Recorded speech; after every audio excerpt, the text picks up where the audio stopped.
Здравствуйте, дорогие друзья! Сегодня у нас 13 октября, воскресенье. И сегодня я хочу обратиться к вам с необычной просьбой. Вы знаете, я в исключительных случаях вообще обращаюсь к вам с просьбой поставить лайки, помочь распространить материал. Практически никогда не прошу вас подписаться, но на этот раз вот такая ситуация, когда я хочу вас попросить. Я рассмотрю в сегодняшнем видео две темы, которые критически важны для Украины, для Соединенных Штатов Америки и для всего мира. Поэтому, дорогие мои, очень прошу, поставьте лайки, сделайте все, что нужно сделать. Я, в общем-то, не эксперт в этом деле, но идея в том, чтобы помочь распространить этот материал максимально. Максимально. Но вы сейчас послушайте, поймете, о чем идет речь и почему я обращаюсь к вам с этой просьбой. Итак, поехали. Первый материал.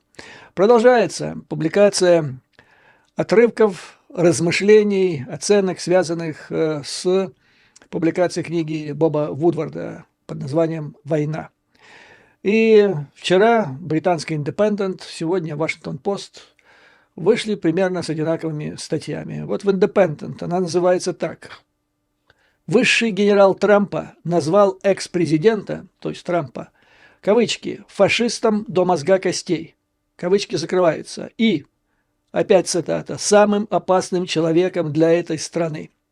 Закрываются кавычки, эта страна – это Соединенные Штаты Америки. Ну и дальше по тексту. Марк Милли, генерал армии США, а точнее бывший председатель Объединенного комитета начальников штабов США, которого Дональд Трамп назначил на эту должность, теперь говорит, что нынешний кандидат в президенты, то есть Трамп, это фашист, цитата, это фашист до мозга костей. И утверждает, что ни один человек никогда не представлял большей опасности для Соединенных Штатов, чем тот, кто занимал пост 45-го президента США. Имеется в виду Трамп.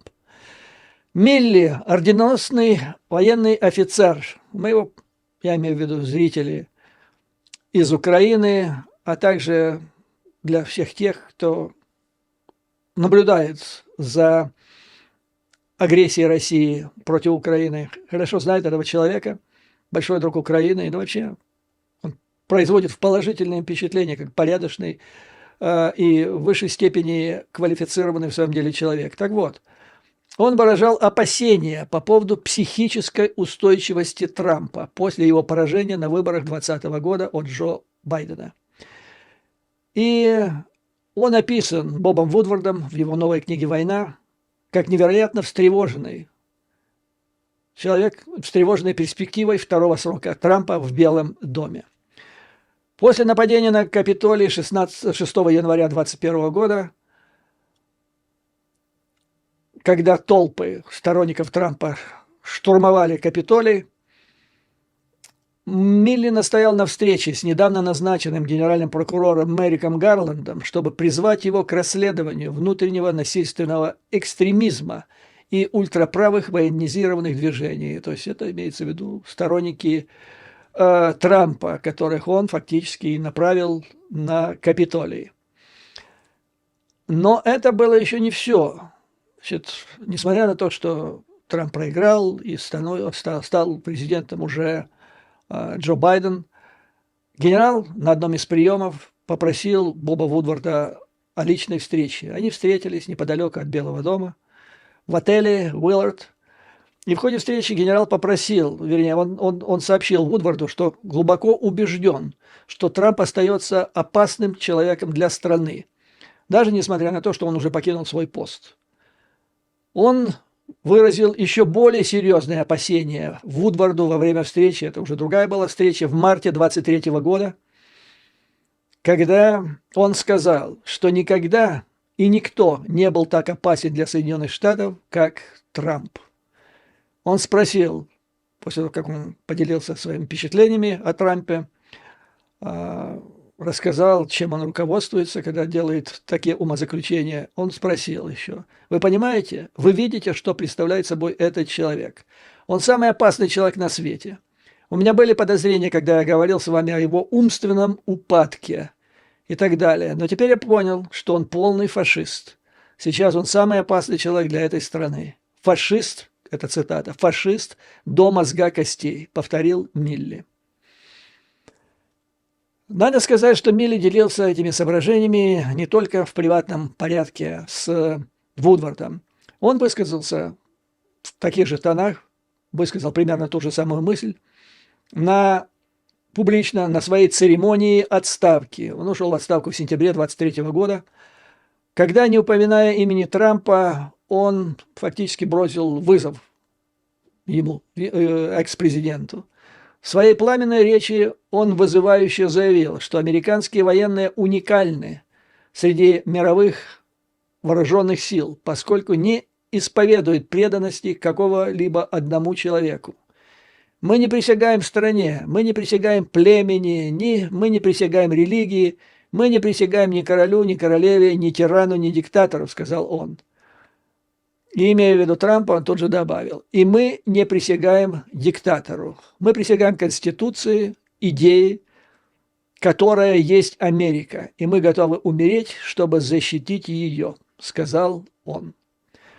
Ну, надо сказать, что он не уникальный человек среди генералитета, настоящего, бывшего.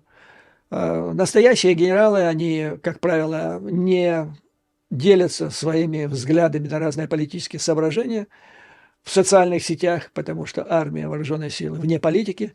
А что касается тех, которые ушли в отставку, я наблюдаю за многими. Я не знаю практически ни одного высокопоставленного, бывшего, многозвездного американского генерала или адмирала, который был бы в восторге от Трампа. Те, за кем я слежу по социальным сетям, ну просто критически к нему относятся, очень негативно и не скрывают этого. Они считают, что, то есть они разделяют, собственно говоря, точку зрения генерала Милли.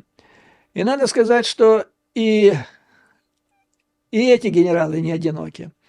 Ну, вы слышали уже, я вам делился по поводу этого своими впечатлениями, что российская пропаганда, она тесно работает с пропагандой, которая работает здесь, на Трампа, то есть с маговцами, закоренелыми трампистами. И часто получается так, что сначала идея звучит на Russia Today, где-нибудь там в Москве на пропагандистских кремлевских телеканалах, а потом она уже озвучивается здесь, через того же Маска там или еще кого-нибудь и так далее. Так вот, ради интереса я послушал совсем недавно беседу Саймса с Дугиным. Дугина вы, наверное, знаете, это идеолог русского фашизма. Саймс тоже знаете, это самый долгоиграющий здесь агент, инфильтрированный в Америку еще Комитетом госбезопасности, то ли 73-го, то ли 74-го года. И вот они обсуждали ситуацию в США, Трампа, его шансы на предстоящих выборах, а обсуждали, в частности, они идею глубинного государства. Это того государства, которое якобы не дает жить Америке и с которым якобы должен бороться Трамп. И вот они обсуждают, что это такое. И с точки зрения Дугина, то есть главного идеолога русского фашизма, того, идеями которыми питается даже Кремль и сам Путин. Так вот, идея состоит в том, что вот это глубинное государство американское, оно через глобализм пытается захватить весь мир, поставить под свое влияние, под свой контроль. И в процессе этого оно создает из человека нечто, ну, нечто без роду, без племени, без пола, без расы, без нации. Это даже уже не человек, а это какое-то такое, ну, совершенно отмороженное существо, ну, орк. В полном смысле орк, правда, они иначе это как-то называли. Но с моей точки зрения это орк. И вот единственный, кто противостоит этой тенденции, это два человека в мире. Это Трамп и Путин. То есть вот такие два богатыря. Значит, когда Трамп начал, простите, Дугин начал рассказывать, что такое, значит, это глубинное государство, он нес, ну, просто чушь. То есть я первый раз слушал его так в течение 30 минут, и мне стало просто дико. То есть я услышал речь Шарикова. Но страшное для меня стало то, что это самый главный идеолог там в Москве, и вот эта грязь, эта чушь, этот бред, который несет этот Шариков, вливается в уши Путину, и потом идет средство массовой информации. То есть дебилизация в стране под названием Раша, она достигла высочайших высот. И в качестве примера, когда значит, Сайм спросила, вы видите представителя этого глубинного государства? Он начал там блеять, назвал Фиону Хилл, потом Совет по международным отношениям чикагский. Ну, полный бред. Уж даже Саймс вынужден был его так мягко приостановить, говорит, ну, это так, это чушь, и так далее. Саймс сказал главное, как опытный человек. Глубинное государство в Америке – это военная разведка и контрразведка. Вот по кому должен нанести удар Трамп, если станет президентом на второй срок. И это, безусловно, является самой заветной целью кремлевских и лично Путина. То есть если... А Трамп может это сделать. Он может, он уже попробовал. Он разгромил Пентагон в свое время, уже после того, как проиграл выборы, у него оставались вот там до 20 января, с 6 ноября до 20 января, и он там поставил своего временного действующего министра обороны, без его утверждения в Конгрессе, который немало натворил бед, вот что произошло потом в Афганистане с вот этим трагическим выводом американских войск, этим хаотическим, я бы сказал. Это все заложил Трамп вот за эти несколько недель. То есть вот в чем идея уничтожить, первое, повторяю, военная, разведка и ФБР, как ее назвали, политическая полиция. И вот почему, значит, так ценен Трамп, потому что, видимо, он пообещал Путину это сделать в одном из телефонных бесед, которые они вели тайным образом, когда уже Трамп ушел из Белого дома. Ну, естественно, они все это понимают. И военная, и разведка, и контрразведка, то есть действующие. Они знали об этом отношении Трампа к ним, еще когда он сидел первый срок. Поэтому они отвечают ему взаимностью. Ну вот такая вот ситуация. Еще шла речь о том, еще очень важный момент, я выводил из этой беседы, о том, что то есть ставка здесь больше, чем жизнь, они говорят. Трамп и Путин должны остановить. И тут такие высокие ставки, что мы за ценой, как говорится, не постоим. И там, значит, пролунала, как говорится, такая таинственная фраза, что они, то есть Дугин с Саймсом, опасаются, что всего 2 покушениями на Трампа это дело не закончится. То есть то ли это намек, то ли это для того, чтобы потом сказать, ну мы же предупреждали, вы понимаете, в зависимости от того, как пойдет дело. Если Трамп выигрывает, все окей, а если он проигрывает, так может что-то совершить страшное. Но, видимо, не случайно. Видимо, это понимают в Белом доме, поэтому президент Байден приказал охранять Трампа, как охраняют действующего президента. Ну и добавок к этому, вот бывший агент ФБР по имени Аша Рангаппа отметила в одном из интервью, что у Кремля, скорее всего, есть записи тех телефонных бесед, тех телефонных звонков, которые, значит, делал Трамп, о которых я вам рассказывал. Они известны в количестве не менее 7. Это то, что только известно, возможно, их было больше. И вот что она говорит по этому поводу. То, о чем никто не говорит в отношении звонков Трампа Путину за последние несколько лет. Проблема заключается в том, что мы не знаем. Мы не только не знаем, о чем они говорили, но я почти уверена, что у России есть эти записи. А это значит, что у них есть рычаги влияния, добавила она. И она права. Права, потому что Трамп после этого совсем ручной. Он и так, то есть он ручной сейчас, он и так делает все, что нужно, и даже больше. Он становится, ну, большим поклонником Путина, как самое ближайшее путинское лизоблюдо. Но на всякий случай, если агент попытается выйти из-под контроля, у Москвы, как правильно говорит агент ФБР бывший, у них наверняка есть чем надавить. Вот что я хотел сказать по первому вопросу. Следующий вопрос. Это вопрос о продаже украинского титана бизнесмену из Азербайджана. Вот это событие такого калибра, я бы сказал, как отдача Украиной в начале 90-х своего ядерного потенциала, своих стратегических видов вооружений, таких как ракеты, бомбардировщики, затем подписание Будапештского меморандума, который оказался, ну, вы понимаете, да. Так вот этот акт, который еще пока не завершен, насколько я понимаю, то есть как последняя точка над «и» еще не подставлена, это вот из этого калибра. То есть если это пройдет, с моего глубокого убеждения, потомки через 20-30 лет будут проклинать тех, которые это сейчас делают, потому что это будет для Украины трагедия. Ну, перед каждой крупной сделкой серьезные бизнес-компании на Западе, в том числе в Соединенных Штатах Америки, они делают так называемый due diligence. То есть они собирают информацию и проводят анализ, чтобы понять, что мы имеем, что мы можем иметь или что мы можем потерять в результате этой сделки, можно ли идти, кто наш партнер и к чему эта сделка может привести, не дай бог, к чему-нибудь негативному.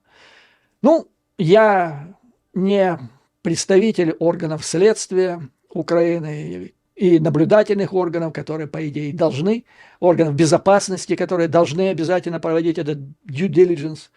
Поэтому я достаточно быстро собрал соответствующую информацию, которая имеется публично, в публичном пространстве.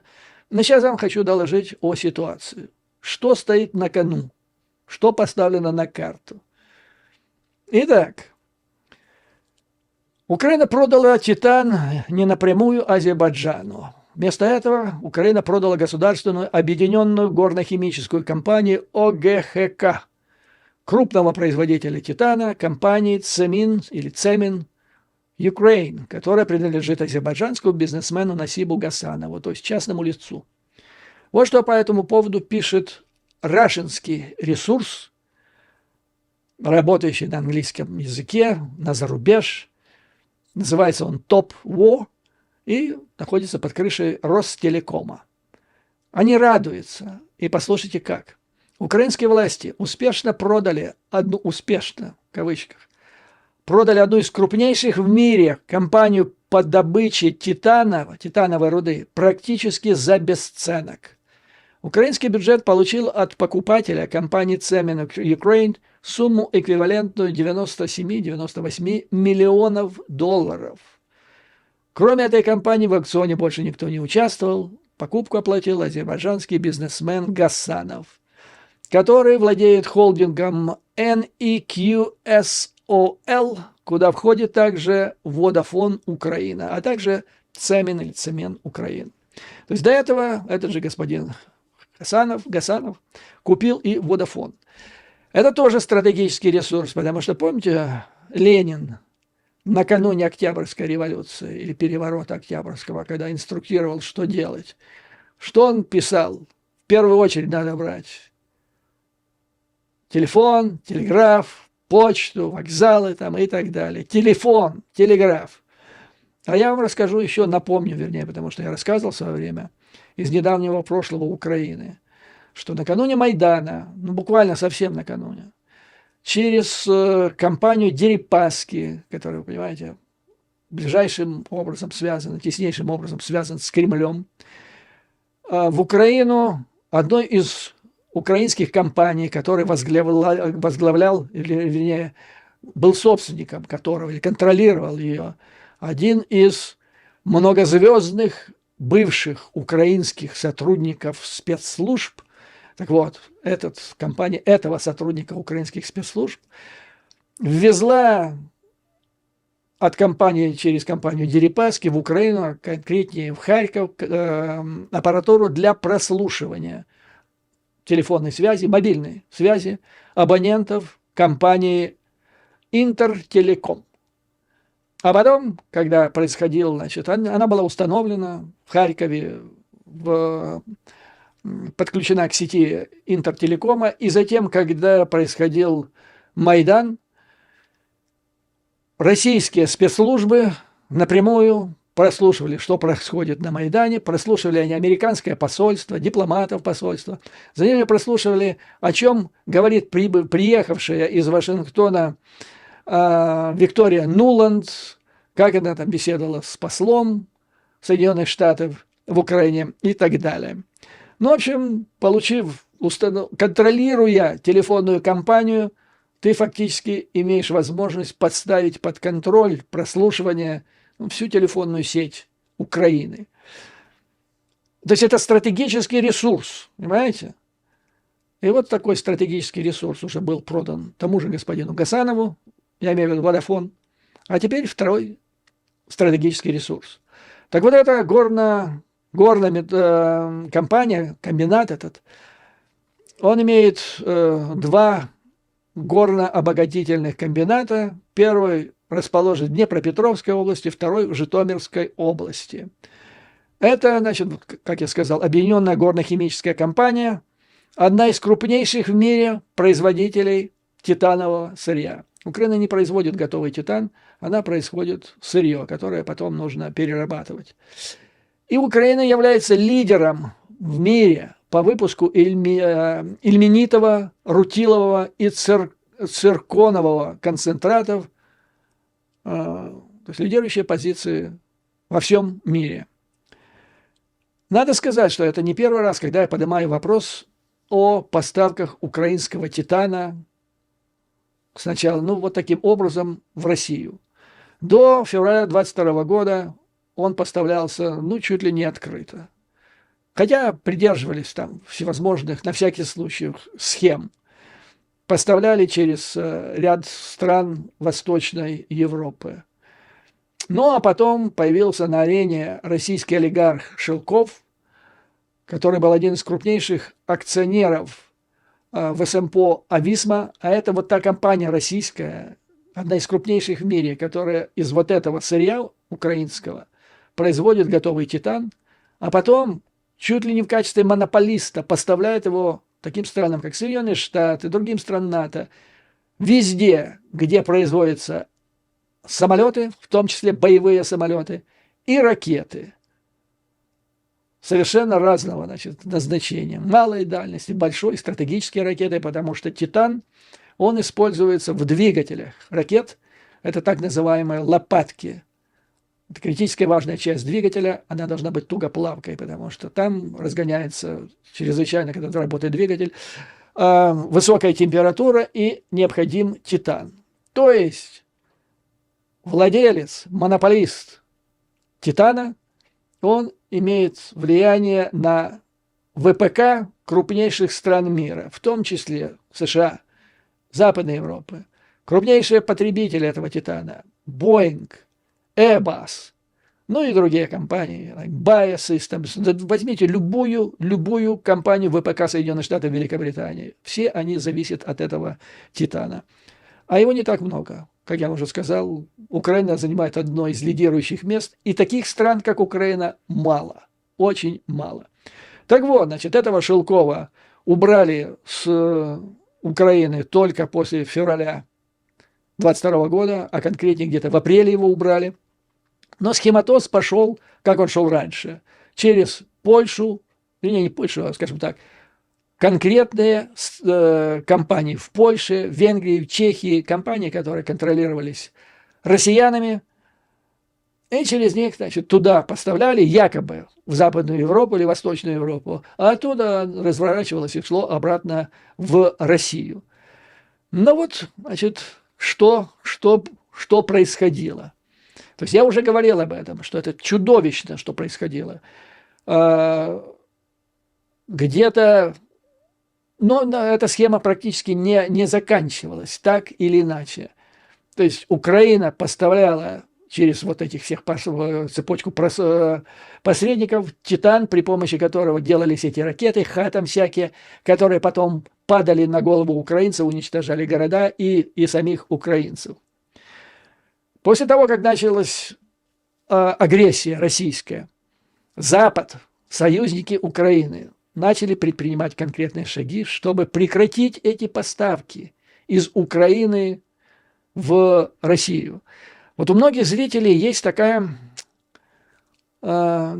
непонимание такое. А почему же Запад не может там приказать? Типа, перестаньте, не делайте, не воруйте, не поставляйте.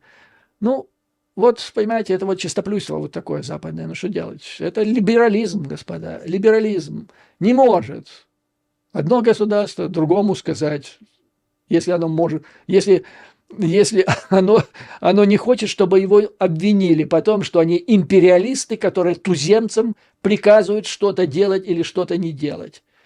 Не может просто. Но я вам скажу так, вот, допустим, помните война, буря в пустыне, когда американцы уничтожили режим Саддама Хусейна, и в России пропагандистские каналы нам кричали, что это все сделали американцы для того, чтобы поставить под контроль и захватить иракскую нефть. И в результате что получилось? Американцы уничтожили режим Саддама Хусейна, а первая компания, которая получила там концессии на иракскую нефть, это был «Лукойл», это были российские компании. Американцы там никакого контроля не установили и попользоваться иракской нефтью даже не пытались. Вот что делали они сами в отношении вот этих титановых цепочек из Украины. Первое – санкции и ограничения.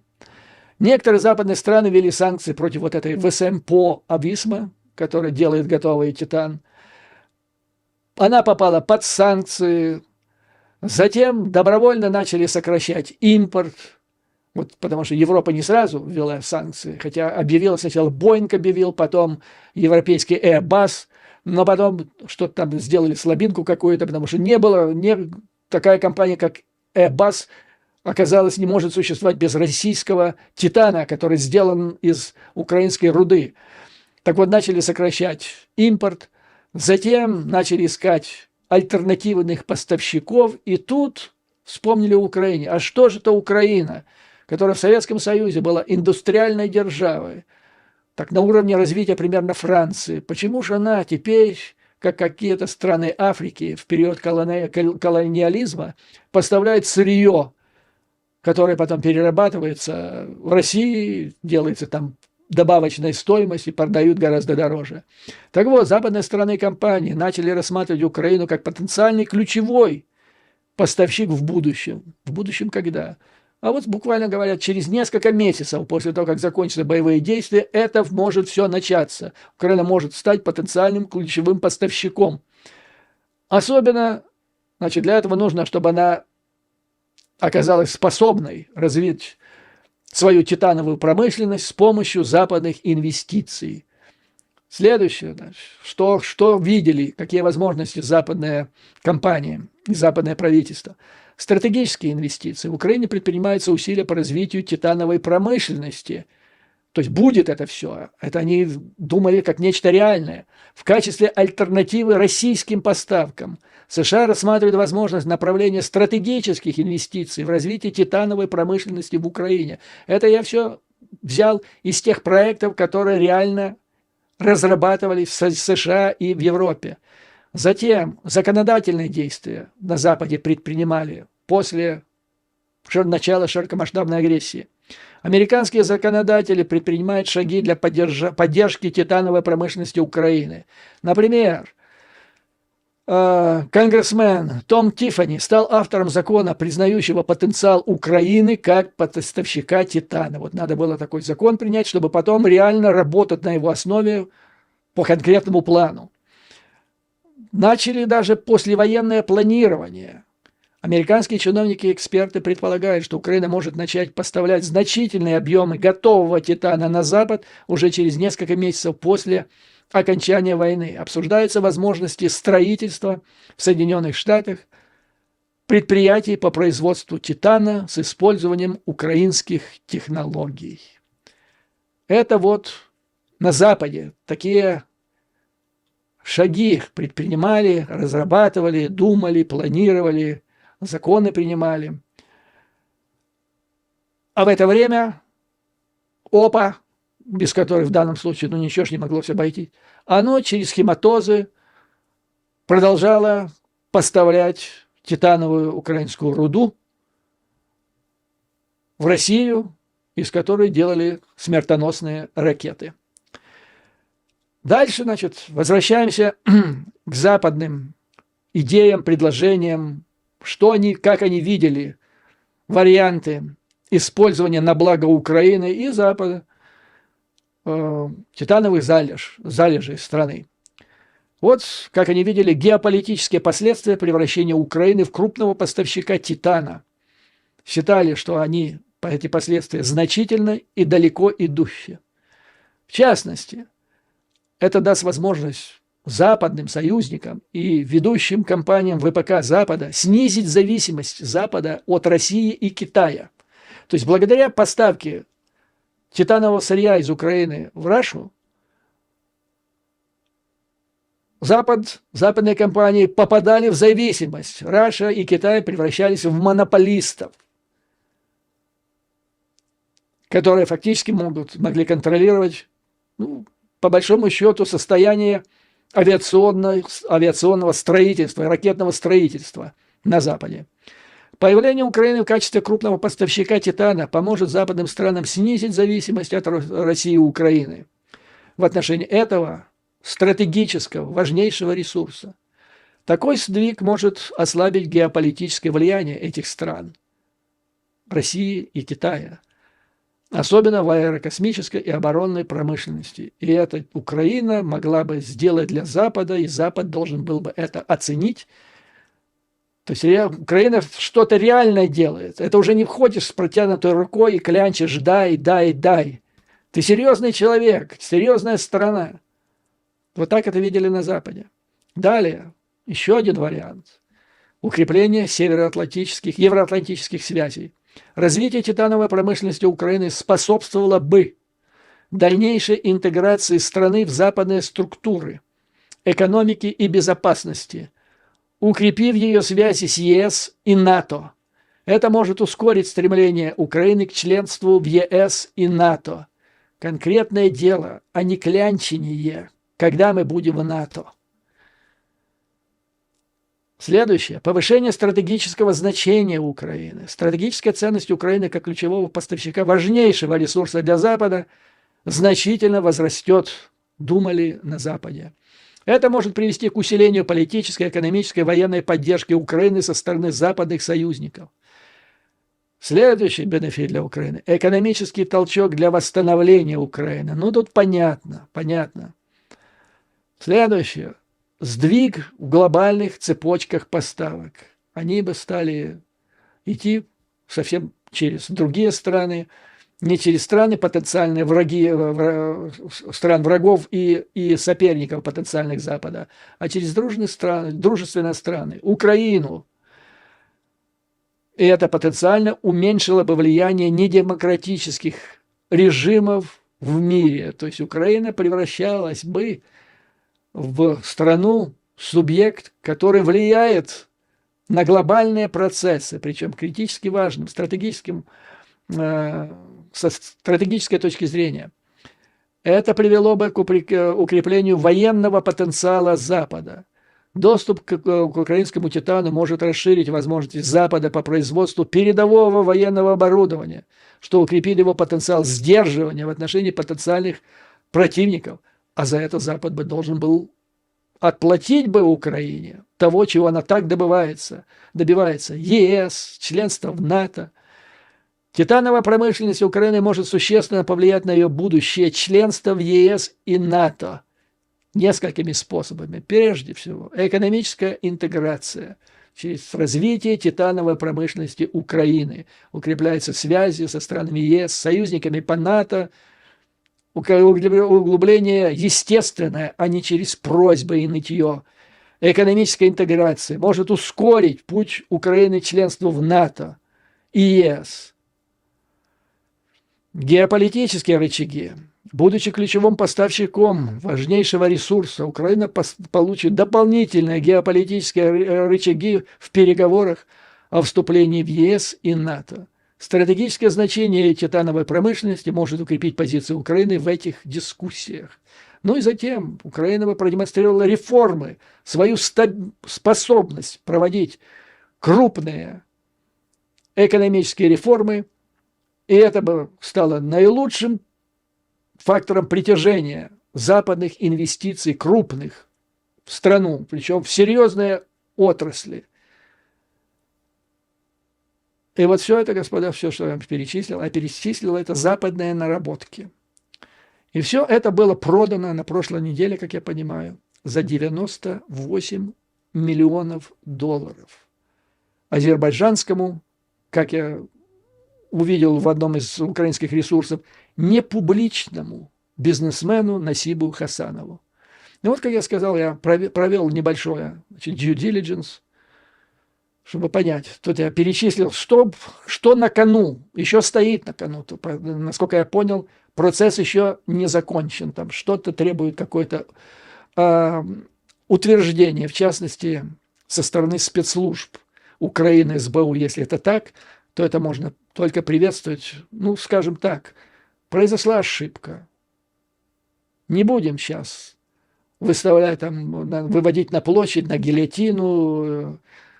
Давайте на этом этапе хотя бы мягко обойдемся. Кто-то что-то недопонял, и есть возможность изменить эту ошибку. В чем состоит ошибка? Я вот нашел в процессе этого due diligence, моего исследования этого вопроса, отчетный документ. Есть такая организация OSSRP, которая переводится как «Отчетный документ по организованной преступности и коррупции». Так вот, эта организация – это одна из крупнейших в мире организаций, занимающихся журналистскими расследованиями. Она имеет базовые центры в Амстердаме, Вашингтоне и в Сараево. И она работает на 6 континентах, а также является платформой для развития средств массовой информации по всему миру, в которых продвигаются журналистские расследования. Толчком для создания этой организации послужило, если вы помните, был вот скандал с панамским, получил название Panama Papers, когда произошла утечка из одной из панамских юридических контор, которая занималась регистрацией офшорных компаний. И вот это все попало в огромном количестве журналистам. Они сделали, туда вошли сотни журналистов по всему миру, из Америки, из Соединенных Штатов, Великобритании. Там ведущие СМИ Запада, их представители приняли участие в обработке этого немеренного количества. Там же, кстати, по-моему, первый раз и Зеленский засветился с какой-то компашкой в этих papers. Ну и там же засветились такие акулы, по большому счету. Акулы. И одной из таких акул стало семейство президента Азербайджана Алиева. Так вот, значит, я нашел тут несколько документов, результат этого расследования. И вот что там написано. Это я сейчас буквально цитирую документы. Судя по результатам поиска, между президентом Азербайджана Ильхамом Алиевым и бизнесменом Насибом Гасановым существует значительная связь. Это насчет непубличности. Насиб Гасанов описывается как близкий соратник и деловой партнер президента Алиева. Это свидетельствует о тесных личных и профессиональных отношениях между ними. А по большому счету, в прозрачной стране, которая хочет в НАТО, в ЕС, вот такого быть не должно. Это уже флаг для в любом due diligence, который проводят западные компании перед заключением любого серьезного контракта. Гасанов связан с деловыми интересами семьи Алиевых, особенно в горнодобывающем секторе. Считается, что он, то есть Гасанов, контролирует компанию Fargate Mining Corporation, которая входит в консорциум, получивший права на несколько горнодобывающих объектов в Азербайджане, включая Чавдарский золотой рудник. Сделка по добыче полезных ископаемых с участием компании Гасанова и организаций, связанных с дочерьми Алиева, эта сделка была подписана тайно и одобрена при сомнительных обстоятельствах, что может предположить наличие, и тут используется такое деликатное слово преференции, проще говоря, коррупции. Гасанова называют телекоммуникационным магнатом и основателем компании, вот этот Negsol. Сообщается, что он держится в тени, но, по слухам, близок к ключевым фигурам в азербайджанском правительстве. То есть, вот оно все. Это мафиозное государство, в котором господин Гасанов находится фактически в центре. Связь выходит за рамки деловых интересов. Гасанов известен в деловых кругах Азербайджана и других стран, где работает его холдинговая компания. Отношения между Алиевым и Гасановым, по-видимому, являются частью более широкой сети влиятельных фигур и деловых интересов, тесно связанных с правящей семьей в Азербайджане. Что я могу вам сказать? Тут деликатным языком все написано. То есть как можно отдать стратегический ресурс в эти руки? Тут еще один документ из этой же организации. Первая семья Азербайджана взяла под контроль некоторые из богатейших месторождений золота, меди и серебра в стране через сеть офшорных компаний, зарегистрированных в самых секретных юрисдикциях мира. Это согласно утечке информации, Mossack Fonseca, это юридическая компания в Панаме. И в этой операции бенефициарами, которые стали две дочери Алиева, в результате которой они установили контроль над 56 добычей золота в Азербайджане, наверное, в других странах, через сеть, их, по-моему, тут 4 или 5 было, через сеть компаний подставных. В одной из них была этот Fargate Mining Corporation, две из них были зарегистрированы в один и тот же день. И, судя по утечкам, эта компания контролируется близким соратником и деловым партнером Алиева Насибом Гасановым. То есть здесь фактически говорится о том, что господин Гасанов служил фронтом, что ли, или подставным лицом, подставными компаниями для коррупционных транзакций в пользу президентской семьи в Азербайджане. Кому отдается этот ресурс.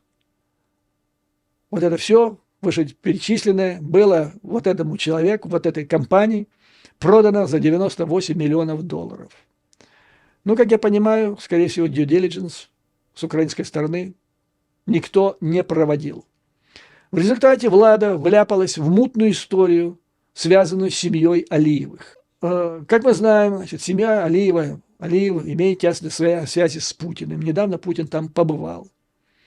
И там, судя по сообщениям средств массовой информации, в частности, обсуждалось мутный план о том, как Россию через трубы, по которым идет углеводороды из Азербайджана, как пустить российские углеводороды по одной трубе. Затем, совсем недавно, Азербайджан подал заявку вступления в БРИКС. Вы знаете эту организацию, в которой главную роль играет Китай, Россия.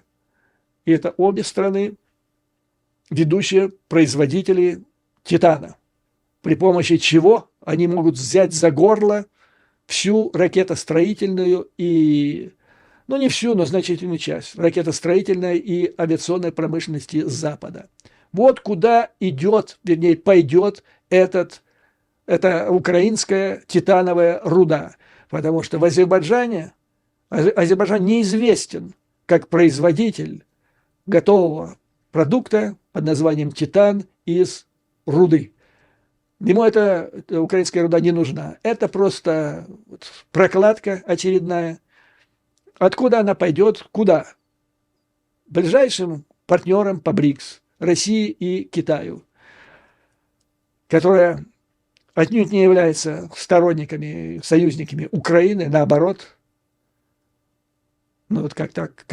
Как? Вот у меня в голове не укладывается. Как можно вкладывать в руки своему смертельному врагу оружие или инструмент, против которым он тут же тебя развернется и будет тебя убивать. Вот этого я совершенно не могу понять. Я хочу, чтобы вы поняли, дорогие друзья, украинцы должны знать и совершенно ясно понимать, что те ракеты российские, которые до сих пор падали на их головы, там есть лопатки в двигателях, которые сделаны из руды, титановой руды, добытой в Украине. А после того, как заключится эта сделка, то в полном масштабе не нужны будут никакие там обходные маневры. Напрямую, просто напрямую. Поразительно просто. То есть эта схема настолько тупа, дебильна. И тем не менее, вот эти люди, они осмеливаются ее заключать. Просто слов нет. То есть эта сделка – это преступление перед Украиной. И последующее поколение украинцев, если она осуществится, будет вспоминать о ней вот так же, как они сейчас вспоминают тот период, когда было продано, вернее, отдан украинский стратегический потенциал. Приблизительно то же самое. Но там просто отдали. Не ожидали, что в результате их Украину будут убивать. Но теперь вы поймите совершенно верно, что то, что вот заключено, это передача товара для изготовления стратегического оружия, при помощи которого убивается Украина, ни больше, ни меньше.